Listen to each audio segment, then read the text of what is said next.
PSA, this phone that you've probably never heard of has not just one, but two features about it that I really like that should be on way more phones. So this thing has flown under a lot of people's radars. This is called the HMD Skyline, which might sound totally foreign, but HMD are the ones that own the Nokia brand. And so now if you squint, you can see it kind of resembles the old Nokia Lumia smartphones from a couple years ago. Flat edges, rounded corners. Shout out to those of you who remember the legendary Lumia 1520. But this 2024-2025 phone has, like I said, two things about it that are awesome that really could be adopted by basically every other smartphone company if they really wanted to. The thing is, they don't really want to. So the first one is pretty obvious: repairability. You see the screw down here at the bottom corner of this phone? Through this one screw, you can easily get into this phone and do actual repairs yourself. You can replace the battery or the charge port or the back cover glass or even the front display glass. So the front display glass replacement, for example, is $95, and they have a partnership with iFixit. So it's on iFixit's website, plus $5 extra for the whole toolkit if you don't already have one. And you do actually need the toolkit to get the screw bit to open the phone, so definitely get it the first time you're doing a repair. And I have it right here. I am obviously a complete amateur, or at least I'm not a professional repair technician, but it took me literally a minute to get into the back of the phone and then go ahead and replace the front glass of this phone myself, which is great. Some of you are too young to remember the days where you would drop your phone and the back would fly off and the battery would end up across the room. So for those of you, phones used to just have removable backs. You could just pop off the back, take the battery out, replace it, and then just go on with your day. But modern smartphones have not had this for years. They are much more tightly integrated now.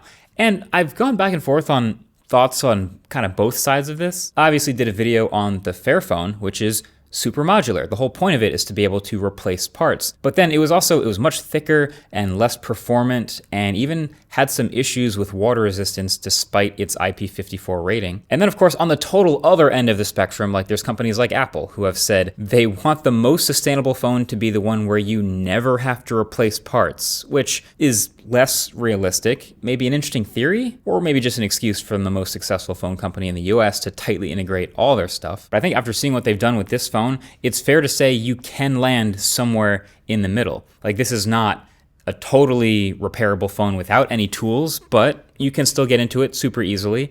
And then, of course, it doesn't trade off a ton of thickness and performance. It's still a decently thick phone, but it's also still IP54 rated. So with the ability to reseal the back, hopefully it shouldn't have any issues with rain or getting splashed after a repair. More phones should do this, and they can do this, and they should. Being able to easily replace parts and keep using the same phone is a sustainability advantage over having to potentially replace the entire phone, obviously. How many times have we heard about a simple battery replacement extending the life of a smartphone by years, right? So I want to reward more phones that do this in the future. But the second thing that this phone does that weirdly not a single other phone that I've come across in 2024 or 2025 does at all is Qi 2. And I'm talking full Qi 2 wireless charging with the magnets. See, it's weird. Wireless charging isn't new, right? But Apple came along a couple years ago and did something genuinely clever with MagSafe, adding magnets into the back of the phone to help align it with the charger for maximum efficiency. And then you could just snap it on. It's just one of those things that I expected every Android manufacturer to copy straight away, just because it's a good idea. Just copy the good things. We even saw the Qi wireless charging standard update with a new version, Qi 2. Technically, this is all the way back in 2023, but part of that was adding magnets to it for easy snap-on alignment. So every Android company could start doing Qi 2 wireless charging in their phones from that point on, and they would all have the magnets in the back if they wanted to. But phone manufacturers across the board have been weirdly super slow to implement Qi 2 into anything since then. And so the closest we've seen is actually some phones have come out that are Qi 2 ready or whatever. There's some special branding for it, but basically they'll have regular wireless charging, and then they'll have a case that you can attach to it with the magnets in the case, and that will align everything super easily.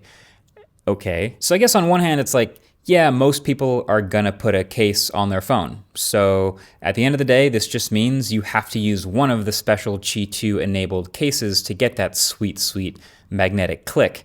I talked about this in the OnePlus 13 review. Samsung also did the same thing with the S25 Ultra. But on the other hand, is it that crazy to add the magnets into the phone itself? Like, is Apple really going to be the only ones that do this in the phone?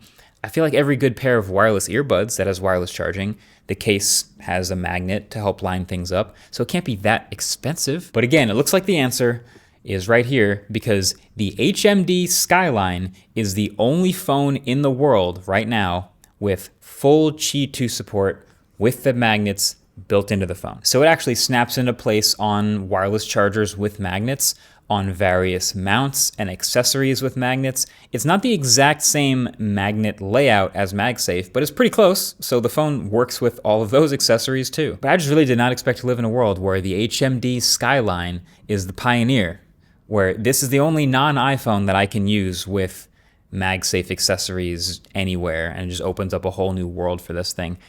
More phones should and could do this, especially flagships. Please add the magnets into the phone. Lots of flagships these days are following trends, so they have no real reason to offer repairability or Qi 2 with magnets because those aren't trends right now. And so just like when YouTube comment sections go crazy asking for small phones, but then nobody actually makes small phones because they don't really sell, none of these other things have proven to actually sell any phones either. So we're probably not going to see them happen. But hey, if you actually do want one phone that has both of these things, this phone does exist and you can vote with your wallet and prove everyone wrong.